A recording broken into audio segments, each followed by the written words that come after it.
ചൈനയും ഇന്ത്യൻ അതിർത്തിക്ക് സമീപം വൻ പടയൊരുക്കമാണ് നടത്തുന്നത്. ചൈന തങ്ങളുടെ J-20 സ്റ്റെൽത്ത് യുദ്ധവിമാനങ്ങൾ വിന്യസിച്ചിട്ടുണ്ട്.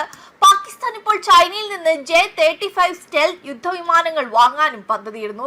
ഇത്തരത്തിലുള്ള നീക്കങ്ങളെല്ലാം നടക്കുമ്പോൾ ഇന്ത്യ ഏവരെയും ഞെട്ടിക്കുന്ന നീക്കമായിരിക്കും നടത്തുക എന്നതിൽ യാതൊരു സംശയവുമില്ല. ചൈനയ്ക്കും പാകിസ്ഥാനും പണി നൽകാൻ റഷ്യൻ S-400 വാങ്ങാൻ US ഉപരോധങ്ങൾ ലംഘിച്ച സർക്കാർ 2026-ൽ റഷ്യൻ Su-57 സ്റ്റെൽത്ത് യുദ്ധവിമാനങ്ങൾ വാങ്ങുമോ എന്നതാണ് ചോദ്യം.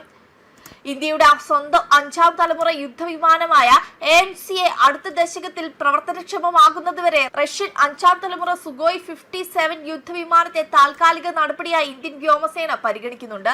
കഴിഞ്ഞ 6 മുതൽ 8 മാസത്തിനുള്ളിൽ 80 മുതൽ 100 സുഗോയ് 57 യുദ്ധവിമാനങ്ങൾ വാങ്ങുന്നതിനെ കുറിച്ച് ഇന്ത്യൻ വ്യോമസേനയും പ്രതിരോധ മന്ത്രാലയവും ചർച്ച ചെയ്തിട്ടുണ്ടെങ്കിലും ഇതുവരെ ഒരു തീരുമാനത്തിൽ എത്തിയിട്ടില്ലെന്നാണ് സ്രോതസ്സുകളെ ഉദ്ധരിച്ച് ട്രിബ്യൂണൽ ഇന്ത്യ റിപ്പോർട്ട് ചെയ്തത്. ഈ ആഴ്ചയുടെ തുടക്കത്തിൽ US സെനറ്റ് വൻ ഭൂരിപക്ഷത്തോടെ ലിൻഡ്സേ ഗ്രഹാം റഷ്യയെ സ്കാനിംഗ് ചെയ്യുന്ന 2026 ആക്ട് പാസാക്കി. റഷ്യയിൽ നിന്ന് ഊർജ്ജമോ സൈനിക ഉപകരണങ്ങളോ വാങ്ങുന്ന രാജ്യങ്ങൾക്ക് ഈ നിയമനിർമ്മാണം 100% താരിഫ് ചുമത്തും. കൂടുതൽ ചർച്ചയ്ക്കായി നിയമനിർമ്മാണം ഇപ്പോൾ പ്രതിനിധി സഭയിലേക്ക് അയക്കാവുന്നതാണ്. അതേസമയം സുഗോയ് F-57 വാങ്ങാൻ ഇന്ത്യ തീരുമാനിച്ചാൽ US ഉപരോധങ്ങൾ അവഗണിക്കുന്നത് ഇതാദ്യമായിരിക്കില്ല. 2018 ഒക്ടോബറിൽ US ഭീഷണികൾക്കിടയിലും റഷ്യയിൽ നിന്ന് S-400 വ്യോമ പ്രതിരോധ മിസൈൽ സംവിധാനം വാങ്ങാൻ ഇന്ത്യ തീരുമാനിച്ചു. ആ വർഷം ജൂണിൽ ഡൊണാൾഡ് ട്രംപ് പ്രസിഡന്റായതിന്റെ ആദ്യ കാലാവധി പൂർത്തിയാകുമ്പോൾ അമേരിക്കയുടെ എതിരാളികൾക്കെതിരെ ഉപരോധ നിയമം പാസാക്കി. റഷ്യയുമായി പ്രധാനപ്പെട്ട പ്രതിരോധ ബന്ധമുള്ള രാജ്യങ്ങൾക്ക് ഉപരോധം ഏർപ്പെടുത്തുക എന്നതായിരുന്നു ഈ നിയമം. എന്നിരുന്നാലും ഇന്ത്യക്ക് മേൽ ഉപരോധം ഏർപ്പെടുത്താൻ US-ന് ഒരിക്കലും കഴിഞ്ഞില്ല. അതേസമയം ഞങ്ങൾ സ്ഥിതിഗതികൾ സൂക്ഷ്മമായി നിരീക്ഷിച്ചുകൊണ്ടിരിക്കുകയാണ്. ഞങ്ങളുടെ നിലപാട് ഞങ്ങളുടെ ദേശീയ മുൻഗണനകളെ അടിസ്ഥാനമാക്കിയിട്ടുള്ളതാണ്.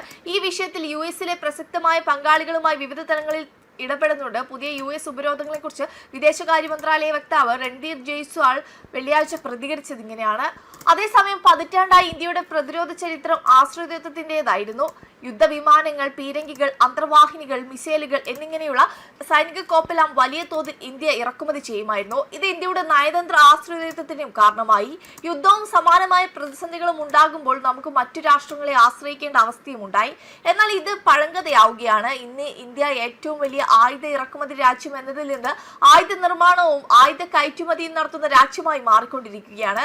ഇത് രാജ്യത്തിന്റെ ദേശീയ സുരക്ഷ കൂടി ഉറപ്പാക്കുന്നുണ്ട്. അത്യാധുനികമായി ഇത് ഇന്തോ പസഫിക് മേഖലയുടെ സുസ്ഥിരതയ്ക്കും സഹായകരമാണ്.